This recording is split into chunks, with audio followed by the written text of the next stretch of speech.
In January 1968, North Vietnam launched a series of deadly attacks that struck at the heart of South Vietnam's cities. It's the dirtiest, filthiest kind of fight you can be in. Nowhere was the fighting more brutal than in the ancient imperial city of Hue. It was just a meat grinder is what it was. Against all odds, outnumbered U.S. Marines fought desperately to retake the city. There was death all around you, and you just didn't know when your time was going to come.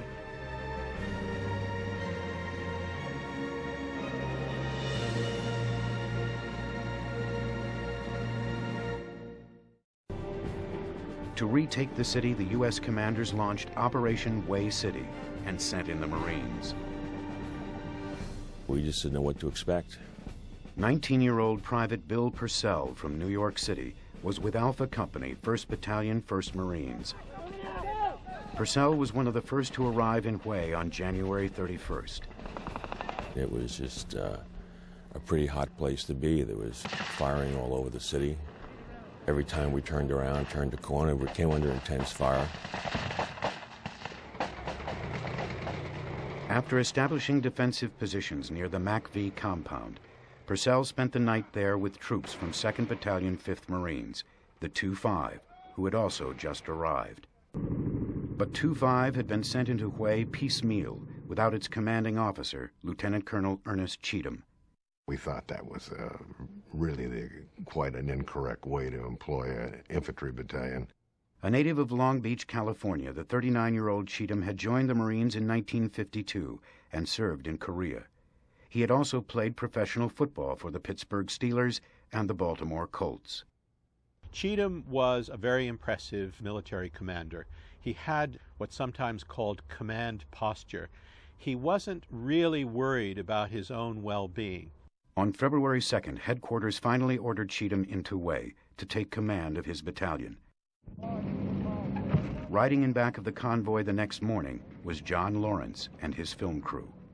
Along the way, on a perfectly flat coastal road, Highway 1 in fact, the convoy was ambushed. So the Marines were firing out of both sides of the truck. Despite the ambush, the convoy pulled into Hue safely. When we got there and finally got to the MACV compound, there were people that were hanging off the balconies and firing and shooting across the street and crazy. Nobody knew, they were firing all 4 directions. Colonel Stanley Hughes, the overall commander for Hue, issued Cheatham his orders: clean out modern Hue south of the Perfume River. And he looked at me and he said, if you're looking for more instructions, you aren't going to get any. Get going.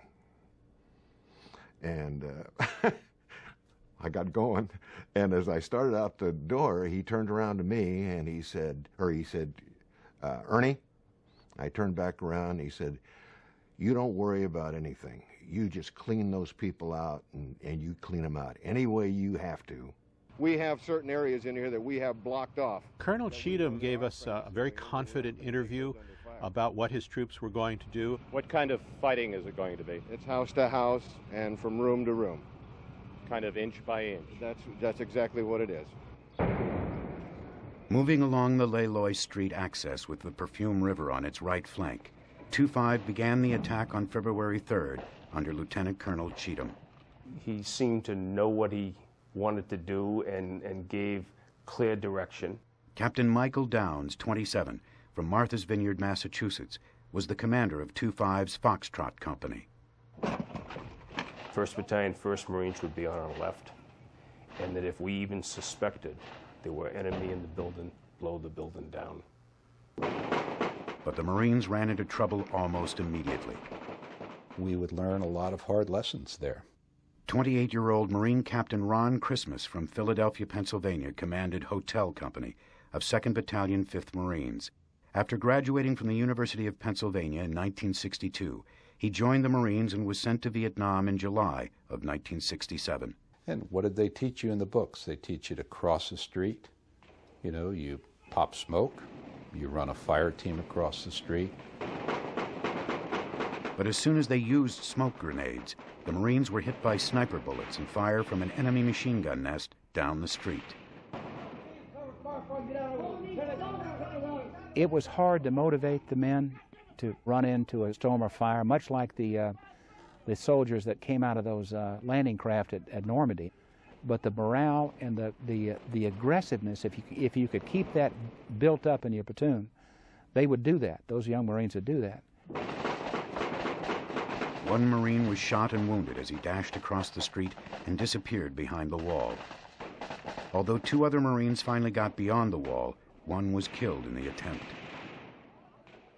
By the end of the day, little progress had been made. Still, the Marines had learned a valuable lesson. We learned that we could not attack across the street by just simply throwing smoke. Every time we did that, every North Vietnamese in the neighborhood started shooting. Okay, how are we going to handle this? Had a young Lance Corporal, who had my 106 recoilless rifle. 106 recoilless rifle is a wonderful anti-tank weapon. I salivate every time I think of it. This young Lance Corporal says, "Skipper, I know how to do it." Amid enemy fire, 2 Marines rolled out the 106 mounted on a mule, a flatbed with 4 wheels. Ernie Cheatham was down in the corner trying to show him where to shoot at. You have to understand that rounds are just cracking all around these 2 young men, and they're just oblivious to them. The Marines fired the 106 down the street. Boom. That huge round roared down the street. Mike Downs to the left said he thought it went about that far across his nose, Under the back blast, the cloud of smoke and dust the weapon caused, 2-5 finally made it across the street. We would learn that morning how to cross streets. We thought we knew how, but we would learn, that you had to do things a little bit differently. On February 4th, 1968, the Marines renewed their attack on Modern Way, south of the Perfume River. They pushed to the southwest towards one of their final objectives, the provincial headquarters, 6 blocks away. In urban warfare, what you want to do is you want to assault, and your success depends on speed, surprise, and shock. So it's imperative to keep moving forward as fast as you can. But directly in their path stood a crucial enemy stronghold, the Treasury Building. With one company providing flanking fire so another company could seize the building, by the end of the second day, 2-5 had gained more ground. But the Marines found themselves overwhelmingly outnumbered. They took on an enemy that was stronger than they were, maybe twice or 3 times as strong as they were. And the enemy was not attacking. The enemy was in defensive positions, prepared for it. And the Marines were attacking. And that's against all odds. On day 3, the Marines attacked their next objective, the huge hospital complex that spanned 2 square blocks. Although the building was riddled with enemy troops, overcast skies prevented air support, and the close quarters of the city limited Cheatham's ability to call in artillery from neighboring Phu-Bai. As wonderful as our artillerymen are, I wasn't going to have them firing from 11 miles away and trying to fire into a building across the street from me. That's just impossible. So with virtually no help from the outside, the Marines were on their own in what's called close combat. It's a 35-meter fight. You're looking at who you're killing directly in the eye. They weren't some little wiry guy running around the bushes in sandals. These fellas had full uniforms, big packs, and good operating rifles. They were about somewhere between 5'6" and 5'10". I mean, they were good-sized guys. Who gave the Marines like Bill Purcell clearing out buildings on 2-5's left flank a really tough fight. It was probably some of the most vicious fighting any of us had seen at that point in time. Normally you'd be in a pretty good firefight. It may last an hour, it may last 5 minutes, it may last a half a day, but then you're out of it. Here, it just didn't stop. And that was the amazing part, it just did not stop. By nightfall of day 3, 2-5 had secured most of the hospital complex, and the Marines dug in for the night. We spent the night wherever we stopped fighting for the day, whether it be a chicken coop or somebody's garage or behind somebody's hedge. You know, we held the ground that we conquered that day. During the night, fires illuminated the skies over Hue. Anything flammable went up in smoke. Ammunition canisters and buildings and trees hit by shell fire. The next morning when you commenced your attack, you might have fairly smooth sailing as far as moving through the next block. And then, boom, right again, you would hit up against a defended area. Let's get some men to check these holes over here. By day 4, 2-5 reached the provincial headquarters, where they found enemy troops concealed in spider holes outside the building. Still alive! They'd dig these holes along the edge of the walls surrounding the courtyards, under shrubbery or under trash to make it look like just a pile of trash there. But they could peek out and just up to their nose and look at you, and then they'd slip their AK-47 up and fire a burst. Despite taking severe casualties, not only from enemy fire but also from falling debris, many Marines chose to stay and fight. Guys stayed because they knew if they left, there's one less rifle that the other guys would be depending on. I don't ever remember seeing people with that commitment of sometimes being wounded once or twice, and some 3 times, and still not leave.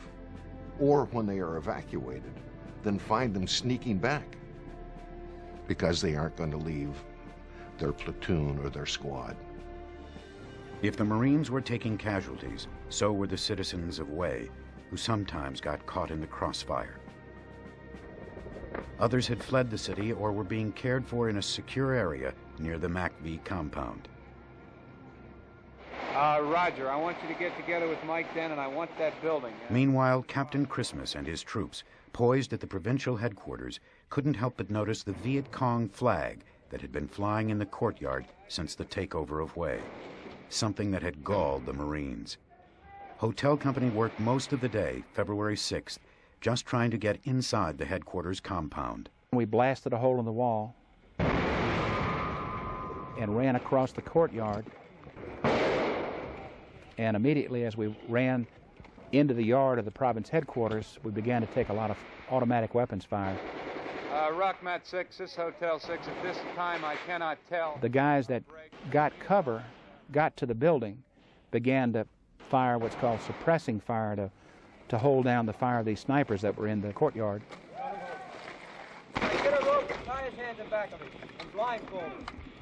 We've got the province building, we've got the complex. I called back to Cheatham and I said, we've got the building, and I'm going to run up the American flag. But someone monitoring the net warned Captain Christmas that it was illegal to run up an American flag. I kind of turned my radio off, figured that was Cheatham's problem, and let him take care of that. Gunnery Sergeant Frank Thomas had an American flag tucked under his jacket that he had taken from the MACV compound. Hold on to that one right there. Just leave this one go.